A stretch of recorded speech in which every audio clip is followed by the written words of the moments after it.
Welcome back to the Chillinois Basketball Podcast, Demon Time Edition.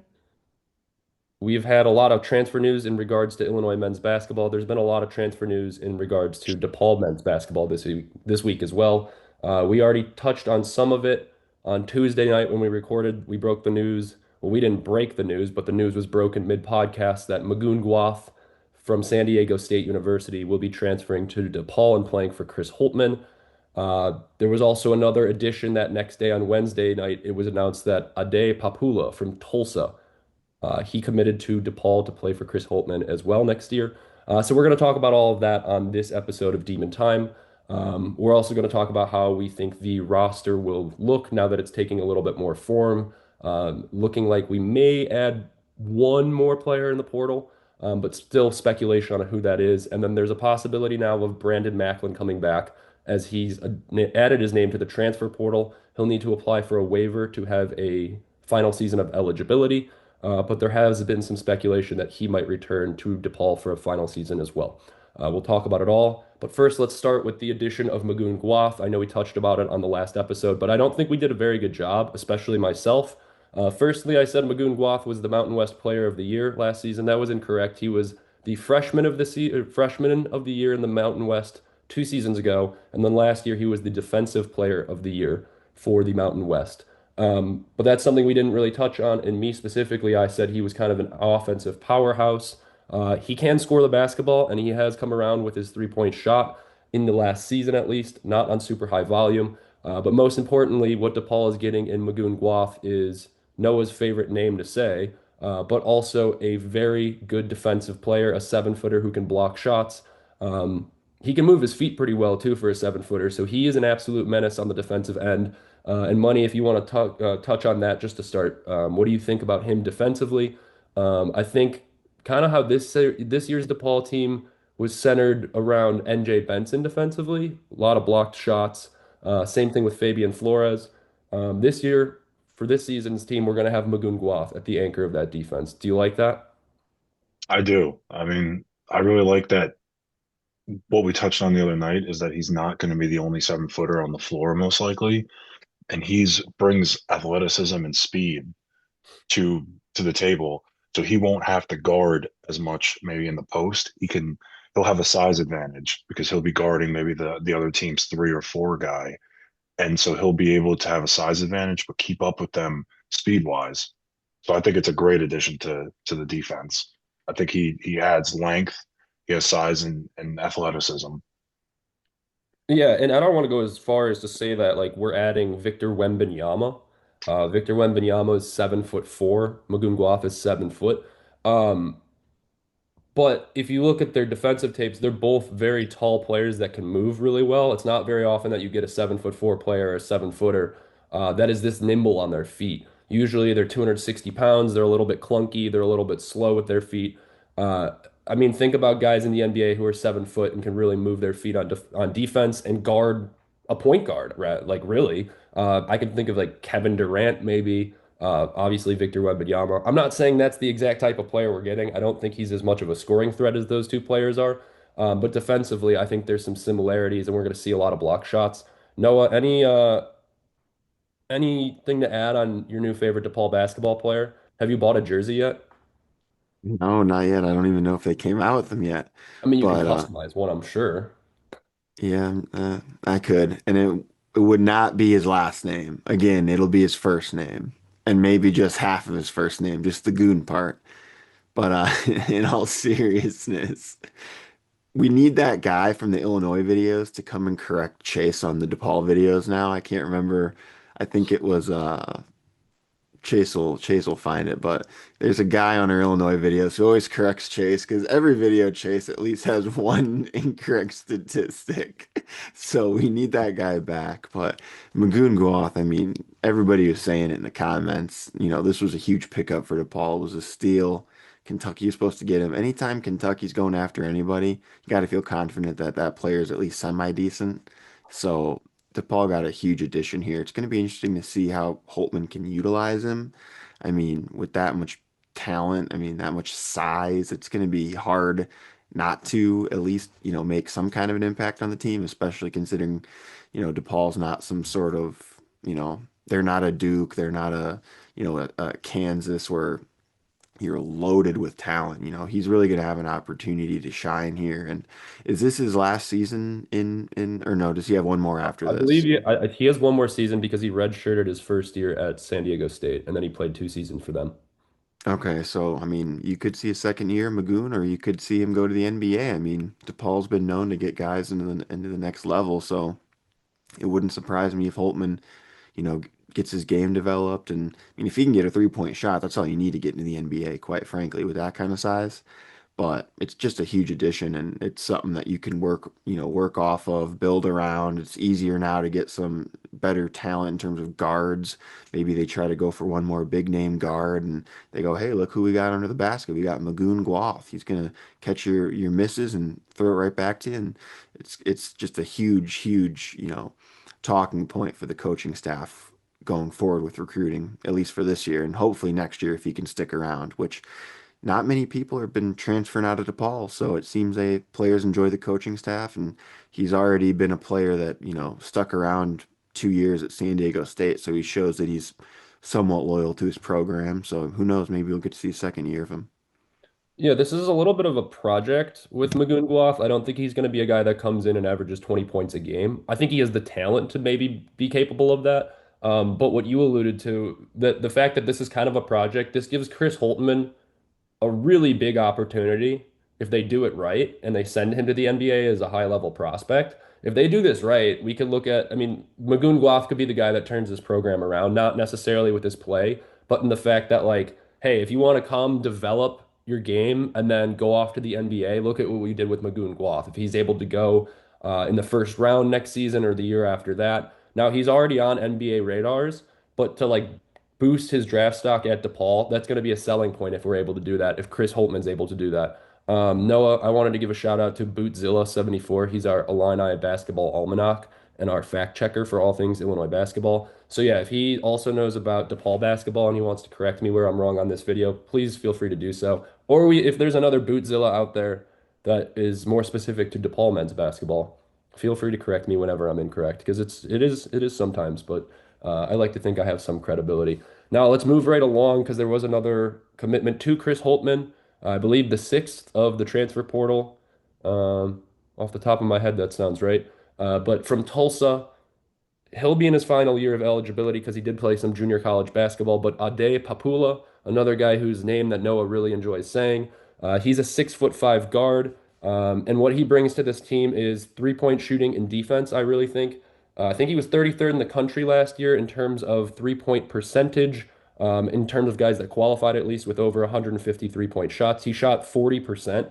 So if you're getting a 40% 3-point shooter on volume at any level in college basketball, that's a really good addition to your team. Averaged 10.8 points per game last year, played 38 games. He got really hot at the end of the season too in the NIT for Tulsa. I think they made the semifinals of the championship game of the NIT, and he scored like 24 points and 27 points. So he really turned it on at the end of the season. We're hoping he can keep that going into next season. I'm looking at this guy that might be a guy that we just plug into the starting lineup right away for a 3 and D type guy. He's pretty athletic for his size as well. He can move pretty well. So defensively, this helps us out a ton. I know we had looked at some of the numbers of the guys that had already added, like Noah Mayusin, and some of our 7-footers that they added. Not a ton of 3-point shooting. This is where it's going to come from next season. And Layden Blocker as well, I would expect to get his shot a little bit better. But other than that, outside of that, Monroe, what are your thoughts on Ade Papula? Are you excited for this addition? Do you think he goes into the starting roster or the starting lineup right away? I like the addition because just adding more 3-point shooting and just more scoring is huge. Like, and we went on stretches last year where we would hit a lot of threes in bunches. CJ would get hot, or Teope or Justin would hit a few back-to-backs. Cruz McClure, Brandon Macklin occasionally, but then we would go on cold streaks and a lot of empty possessions with threes that we should have hit. And obviously, not every three is going to go in, but I think adding another guy that shot, a pretty good percentage from three and can score the ball is always helpful. I don't know if he'll get added to the starting lineup right away. I think he will, just because of his dynamic ability to put the ball in the bucket in many different ways, kind of like Kamari Holmes in that way. I think he'll get inserted in that because of that, because we need that kind of versatility on offense. So I'm very high on this edition and just adding. We started off adding big men in the beginning of the transfer portal. Now we're adding our guards, and it's starting to really take full shape. Yeah, absolutely. And for our Illini fans who want a uh, Illinois adjacent connection or player that you could look at on the Illini roster and maybe have the same role for this DePaul roster, I would say probably Jake Davis, that 3 and D guy. Jake Davis probably shoots a little bit better from the 3-point line than a Day Papula. Um, but like you mentioned, there were a lot of times last year where DePaul would go on really long cold streaks from 3-point arc, and I think a lot of that has to do with just like you're not seeing the ball go in the net, so it's kind of mental. Like if the next guy misses one, you're shooting with less confidence. The next guy's shooting with less confidence. Having a guy like Papula to just knock it down when you maybe missed 3 or 4 in a row, it's kind of like the I think they said it about Jake Davis. He's the guy that'll knock down the like, hang on here, boys, I got this three. I'm gonna knock it down. I could see him playing that role next year. Noah, what do you like about Ade Papula besides his name? Or are you getting his jersey as well? I mean, listen, we talked about it pre-episode, but I'm gonna get a Poop and Goon shirt or a jersey rather. So stay on the lookout for that. But That's no, I one of the mean, wildest combinations of basketball players' last names I've ever heard of. Poop and Goon. I mean, it's Yeah. an amazing combination, and they did in fact make it to the championship of the NIT. So Tulsa was, a real deal team last year. They played some solid competition, and they did lose to Auburn in the finals. I didn't want Auburn to win that NIT tournament, but they did, unfortunately. But no, yeah, I mean, coming from a solid team, so you got to expect he's going to be a great player. I would assume he's going to be in the starting lineup. Holtman is one of those guys where, he'll put the best guy in. I mean, if he gets outplayed, he'll put somebody else in the starting lineup. But I think to start the season, he will be a starter. And I mean, you need scoring with losing, CJ Gunn and Jay Benson. You're losing a lot of scoring, so you're going to need guys to come in and replace some of that. And hopefully he's versatile. And I don't have any doubt that he'll mesh well with these guys, and they'll all get along really well. My only concern about adding Papula to the team is kind of similar to my concern about Kamari Holmes joining the team. Is the last time, like Holmes, the last time we got a Wofford transfer, it was Jeremy Lorenz, and then the last time we got an American Conference transfer, it was Caleb Banks from Tulsa, or excuse me, from Tulane, and he wasn't as productive as I thought he would be last year. So I'm hoping it's not a second Caleb Banks situation, but I agree with you guys. I think. His 3-point shooting is going to be really key to this team next year when they need it. I think he's a guy that is on the fringe for a starting spot. We'll see how Cruz develops in the offseason, but I think they'll be battling it out, the two of them, because they're both similar in size and play the same position. But I'm excited about it. I think the additions that they've added this week with Magoon Guaf and Papula, not I don't think it like locks them into the NCAA tournament, but DePaul is finally being talked about as a team that like might be on the bubble next year, which for DePaul fans is huge. For Illinois fans, that would be like criminal to say and be excited about. But for DePaul fans to even be like in the preseason contention, like look out for this team. They might be on the bubble by the time the tournament comes around next season. Not very often in the last few seasons of basketball has DePaul been able to say that. Maybe the 2019 season when they started off 10 and 0 or 11 and 0, it was like, well, if DePaul keeps this up, they might be on the bubble. I know it's really early for that, but it's exciting to say the least. Now, Brandon Macklin today announced that he's entering his name into the transfer portal. He will need a waiver to have another season of eligibility. I'm not really sure what the details are on that. I'm not sure how likely it is that he gets that waiver, but he's only played 2 seasons of college basketball, one at Radford and one at DePaul. I saw one tweet today speculating that he might come back to DePaul. I'm not sure if it has any legs. I'm not sure how realistic that is. But what would Brandon Macklin coming back to this DePaul roster mean? Obviously, a guy who's capable of scoring whenever he wants. Um, and that was kind of came, I mean, that came out of nowhere last season. It wasn't like he was shooting the ball and hitting at an excellent clip. It was just like him putting his shoulder in and playing booty ball, very Marcus Damask-esque.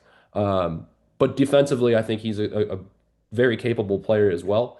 So if he does come back, in my opinion, that makes this team even better. But what are your guys' thoughts on Brandon Macklin? I know down the stretch last season, he was really our go-to guy on offense. I mean, having him back would be awesome. Like it would put us in a situation where there are one or two guys that might be removed from the starting lineup and will have to come off the bench, but it's a good problem to have, where we're four guards are fighting for two spots, so to say. But just anytime you can return someone who is as important to the team and the team's success as he was, that's great. And he has continuity with Leighton Blocker. They have a season together in the backcourt, so I think that would be very beneficial. And by all accounts, I just think bringing him back for that grittiness is huge because like I've mentioned, we have the dynamic scores, we have the versatility and the depth, and now we need the gritty guy who can also score. So Yeah, I mean, I he would love to averaged have 10 him and a back. half. I didn't know he was solid. He averaged 10.5 points, 4.5 rebounds. I mean, those are decent stats. And I mean, anytime you get somebody back from a returning team, I mean, whether they're the best player or not, I mean, that continuity, that retention is key. So, and I like to call him Big Mac. That's my nickname for him. I'm sure other people call him that as well, but obviously Macklin, you gotta come up with some kind of nickname for that. So I think it's going to be key if he can return, if they even let him. I don't know why he wouldn't be able to if he only played 2 years in college. I mean, I don't get what that's all about. If you got guys playing 6 years, it's so I don't know. Hopefully, you can get that extension or whatever. But if he does return, it would be huge. If not, just got to replace him in the portal with somebody and hope they're as good. But that's the thing is, you know, you already know he's solid, so why risk it if you can get him back? So hopefully, it's not like an NIL thing. I doubt any of these guys are leaving DePaul to chase the bag. Necessarily. I mean, none of them really have that ability. I think CJ Gunn could have had he gotten another year because I think he played pretty well. I mean, he won that 3-point contest, 3-point champion. I don't know who he was playing against in that little competition, but he won a big ass chain, so that was pretty cool.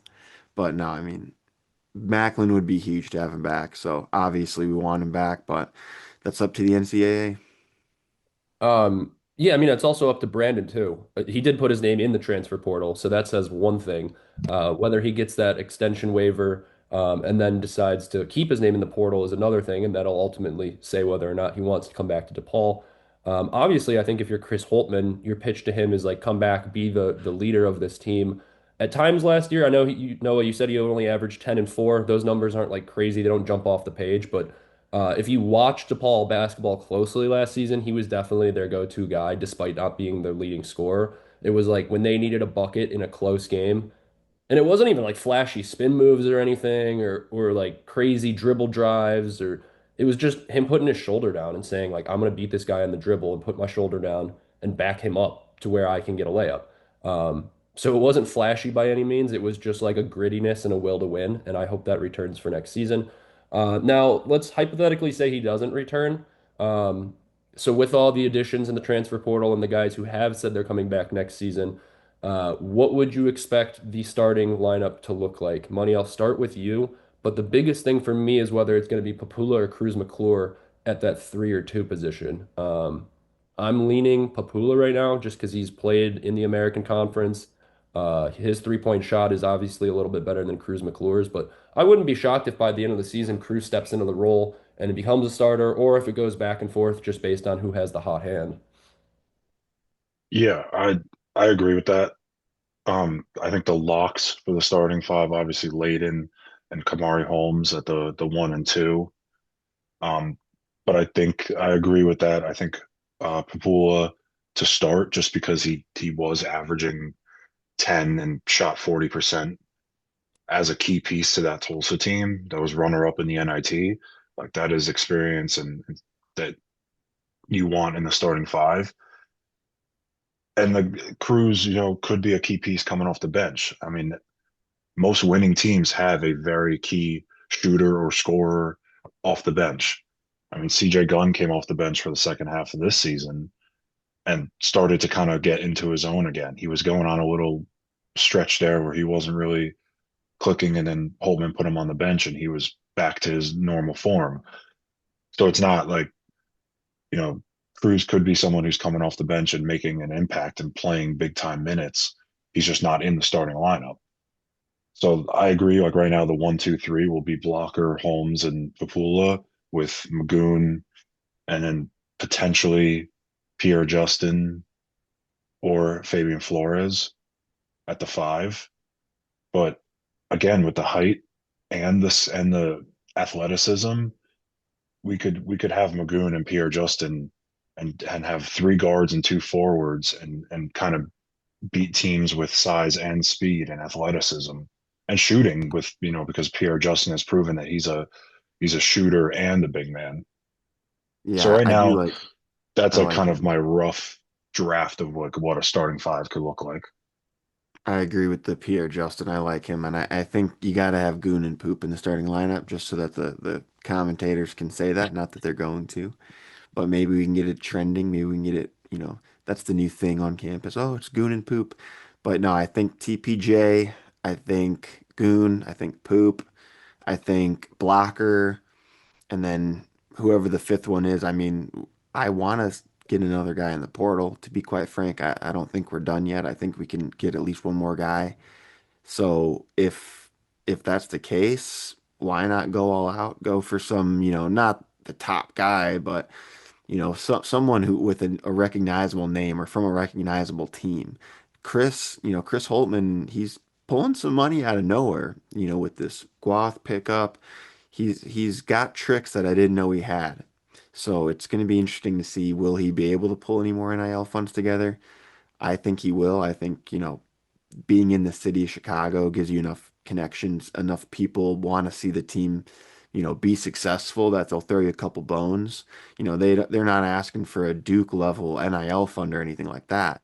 But if you're able to get one more decent name, a guard preferably, I think that would really be the icing on the cake for this DePaul team. And then you start to talk about, okay, could they actually make the tournament? Which And that's the we've goal. proven that we can go out and get guys that are being recruited by blue bloods. Like we just proved it last week that we can go out and snatch a guy up that was rumored for Kentucky. I think So Papula was rumored for Kansas as well.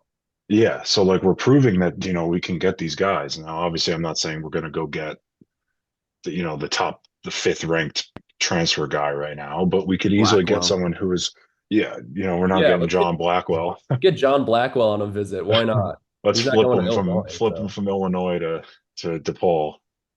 No, but we've proven that we can go get guys. And Chase, you brought up something last week when you're a little run-in with Cruz McClure and the other guy on DePaul's campus, and you asked them about Magoon, and they said very exciting. This is big, and like they kind of gave you like they were hinting like things are things are looking pretty scary over in Lincoln Park right now for DePaul. So I mean, like again, we could be done in the portal and like this is it and like we're looking good, or Holtman's got another trick up his sleeve and is going to go get someone else.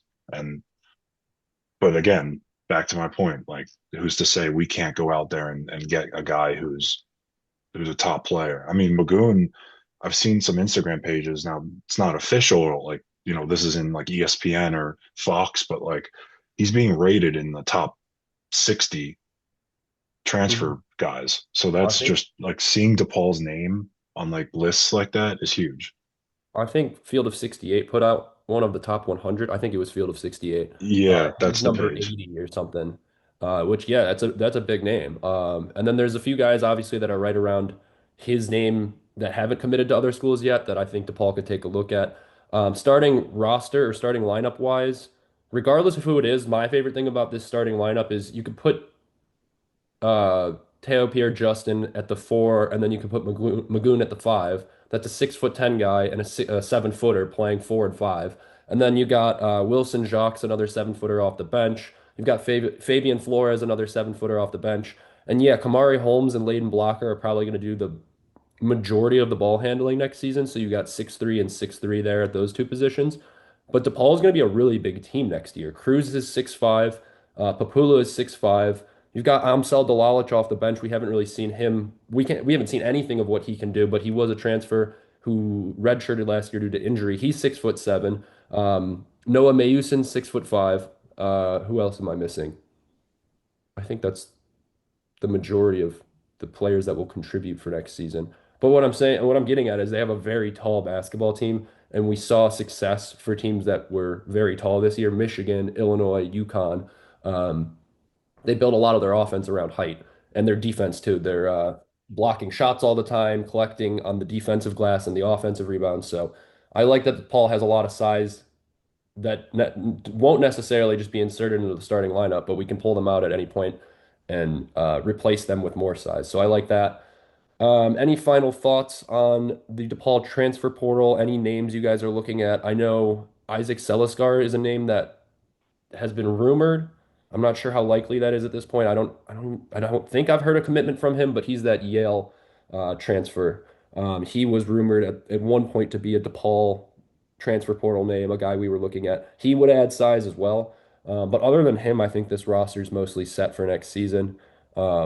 Maybe we get a guy later on in the transfer portal, depending on who comes out. But hey, maybe Chris Holtman will pull Brad Underwood and we'll get. Mihailo Well, Petrovic. I wasn't thinking Mihailo Petrovic. We know who that is. I was thinking Babasic Ivasic, some random Montenegrin that we've never heard of before that all of a sudden plays in the Nike Hoop Summit and goes off. And then we're like, Maybe, hey, maybe we get Brandon Lee. I would love Brandon Lee, and I think he could start on this team. that is true. Brandon Lee brings some grittiness on defense. He doesn't necessarily add to the size, but Brandon Lee did announce for Illinois that he's in the transfer portal today. Maybe a player Chris Holtman wants to take a look at. I don't know if there's any connections between him and Chris Holtman, though. I'm not even sure they recruited him previously. So.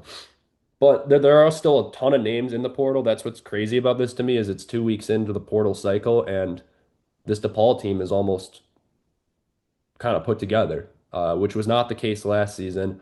There were additions being added very late in the transfer portal cycle. So I like this because it gives them a whole summer to practice with one another, get to know each other's games.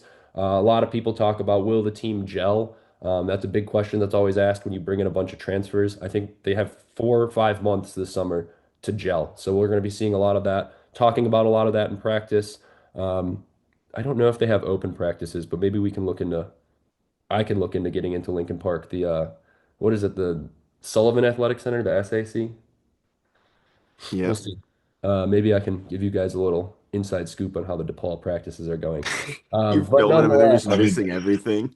I I could would stand like to outside. get these new guys on campus as soon as possible. Like, Yeah. I know we're in April now, but like the school year for college is going to wrap up in the next month and a half.